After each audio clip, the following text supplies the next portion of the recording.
Hello everyone, कैसे हो आप लोग। आई होप आप सब अच्छे होंगे और आपकी पढ़ाई बहुत अच्छी चल रही होंगी।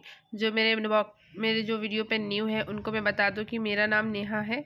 मैं बनारस में रहती हूँ। मैं अपनी फैमिली के साथ रहती हूँ, जहाँ मेरी जॉइंट फैमिली है। यहाँ मुझे 8 लोगों का खाना बनाना पड़ता है, प्लस 2 बच्चे हैं। मतलब हम टोटल 10 लोग रहते हैं एक घर पर।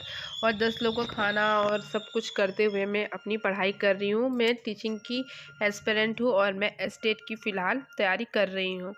आज सुबह सुबह मैं जब उठी तो मैं वैसे 7 बजे उठती हूँ। मैं रात को देर तक जग कर पढ़ती हूँ, क्योंकि मेरे 2 छोटे बच्चे हैं, उनको संभालना पड़ता है। जब मेरी छोटी बेटी 1 महीने 3 साल की है, जो सो जाती है, उसके बाद ही मैं पढ़ाई करना चालू करती हूँ। तो वो सो जाती है 9, कभी 10 बजे तक। तो 10 बजे से लेके 1 बजे तक या 2 बजे तक मैं डेली पढ़ती हूँ।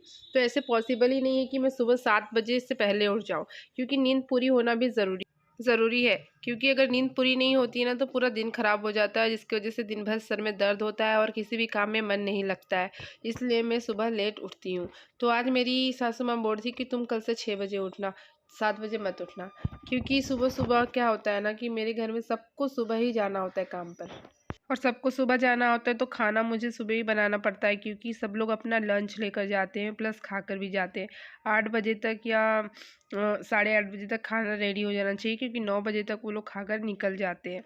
और खाने में कुछ नहीं, दाल चावल रोटी सब्जी बनाना होता है, तो वो 1.5 घंटे का काम है और मैं बना लेती हूँ। मैं 7 बजे भी उठती हूँ तो भी मैं अपना खाना 8:30 बजे तक रेडी कर लेती हूँ, और उनको कभी लेट नहीं होता है। मैं सोचती हूँ कि टाइम तक मैं खाना बना दूँ, क्योंकि मैं रात को ही बर्तन वर्तन धोकर सोती हूँ, ताकि मुझे सुबह डिस्टर्ब ना हो। और बाद में जब मेरे हस्बैंड आते हैं रात को 11:30 बजे, और एक देवर है वो भी 11:30 बजे तक आते हैं, उन्हीं के जो बर्तन होते हैं वो होते हैं। तो मेरी सासू माँ सुबह जल्दी उठती है तो वो धोती है। तो कल क्या हुआ था कि मैंने बर्तन वर्तन नहीं धोई थी, कि बहुत लेट हो गया था, पीहू भी सो नहीं रही थी, और मेरा मन भी नहीं था बर्तन धोने का, क्योंकि मुझे इससे लग रहा था कि सिर्फ बर्तन बर्तन बर्तन झाड़ू खाना यही चल रहा है। तो मैंने सब कुछ छोड़ दिया था कि अब जा रही हूँ, मैं अपनी पढ़ाई करूँगी, अब मैं खाना नहीं बनाऊँगी। तो सुबह शायद उनको 2 दिन से ऐसे ही करना पड़ता, 2 दिन मैंने बर्तन नहीं धोए थे। तो उनको प्रॉब्लम हुआ होगा कि तुम लेट उठती हो, जल्दी उठा करो तो जल्दी काम हो जाएंगे। अगर मैं जल्दी उठ के 7 बजे खाना भी बना दूँ, तो क्या इसका मतलब है कि सब लोग 7 बजे खाना खा लेंगे? नहीं खा लेंगे। तो इसी बात को मैंने अपनी सासू माँ को समझाया। देखिए, मैं रात को लेट तक जग कर पढ़ती हूँ और मैं सुबह उठ नहीं सकती। पॉसिबल नहीं है सुबह जल्दी उठना, क्योंकि दिन भर तो यही काम करना है, एक के बाद एक के बाद एक के बाद काम चलते ही रहेंगे, तो मैं पढ़ाई कब करूँगी? तो ऐसा तो बिल्कुल नहीं हो सकता। अब मैं पढ़ाई के साथ बिल्कुल सैक्रिफाइस नहीं करूँगी। मैंने बहुत साल ऐसे ही वेस्ट कर दिए हैं। अब 1 साल मैं अपने लिए चाहती हूँ, जहाँ मैं पढ़ाई करूँगी। एग्ज़ाम निकले ना निकले, मैं अपनी पढ़ाई कंटिन्यू रखूँगी 1 साल तक। 1 साल मुझे चाहिए जहाँ मुझे पढ़ाई करने का मौका मिले। और आप कुछ सैक्रिफाइस कर लीजिए, कुछ दिन लेट में जगूँगी, क्या होगा?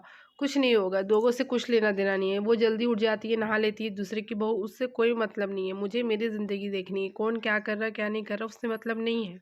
यही सब बातें अपने शब्दों में मैंने मम्मी जी को समझाया, तो मम्मी जी समझ गई।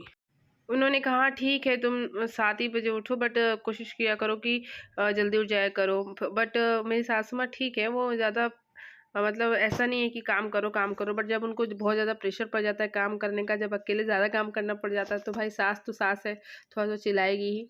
बट मेरे समझाने से वो समझ गई। तो अगर आपको पढ़ना है ना, तो परिवार वालों से बात करनी पड़ती है, उनको समझाने से वो बातों को समझते हैं और आपको सपोर्ट करते हैं। तो मैंने उनको समझाया तो वो समझे और थोड़ा सपोर्ट किया। और आज फिर दोपहर में सब कुछ काम करने के बाद उन्होंने मुझे खुद कहा कि नेहा, अभी काम रहने दो, काम तो होता रहेगा, तुम पढ़ाई कर लो। तो मुझे ये सुनकर बहुत अच्छा लगा।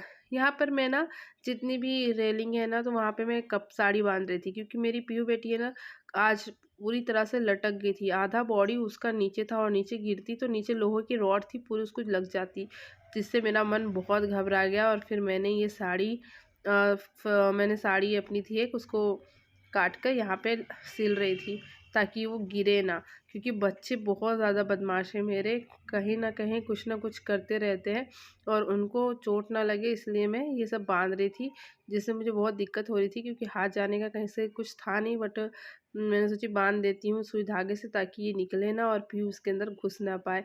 वो पतली दुबली है तो कहीं भी घुस जाती है। आप देख रहे होंगे कितने बड़े बड़े राउंड शेप बने ना, उसी से वो घुस जाती है अंदर। और इसी के साथ शाम हो गई थी, और दिन में मैंने आज पढ़ाई की थी। और आज मैंने दिन भर में 1.5 घंटे पढ़ाई की थी।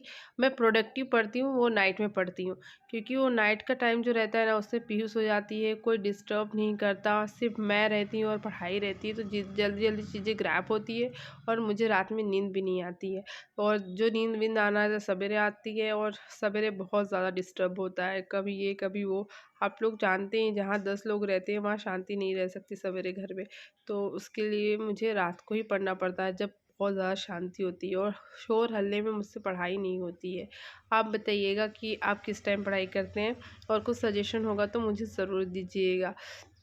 प्लस अपनी पढ़ाई से सैक्रिफाइस मत कीजिए, अपनी पढ़ाई को कंटिन्यू रखिए। एक एग्ज़ाम निकले चाहे ना निकले, आप पढ़ाई कंटिन्यू रखिए। एग्ज़ाम का नोटिफिकेशन आने के बाद नहीं पढ़ना है। जो भी सीटेट की प्रिपरेशन कर रहे हैं, वो सीटेट की प्रिपरेशन अभी से करना चालू कर दीजिए।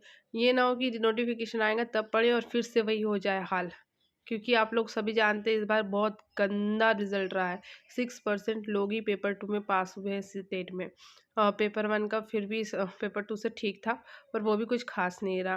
पेपर 1 तो अच्छा इजी होता है, पर पेपर 2 इस टाइम जो पे एग्ज़ाम आया था थोड़ा सा लेंदी था, बट इजी था। अगर चाहते थोड़ी सी मेहनत करते तो मेरा पेपर निकल सकता था, बट कुछ कमियां थी जिससे नहीं निकला। लेकिन अभी मेरे पास ये सीटेट का चांस, स्टेट का फॉर्म भरा है मैंने, तो इसमें निकल जाता है तो बहुत अच्छा हो जाएगा कि बीपीएससी टीआरई 4 के लिए मैं एलिजिबल हो जाऊँगी।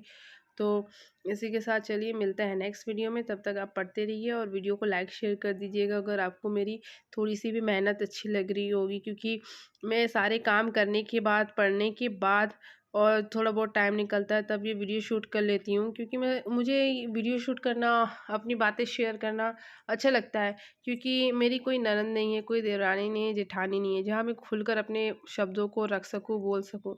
तो यूट्यूब ही एक ऐसा प्लेटफॉर्म रहता है ना, जब मैं रिकॉर्ड करती हूँ ना तो दिल खोल कर जो बोलना है बोल पाती हूँ।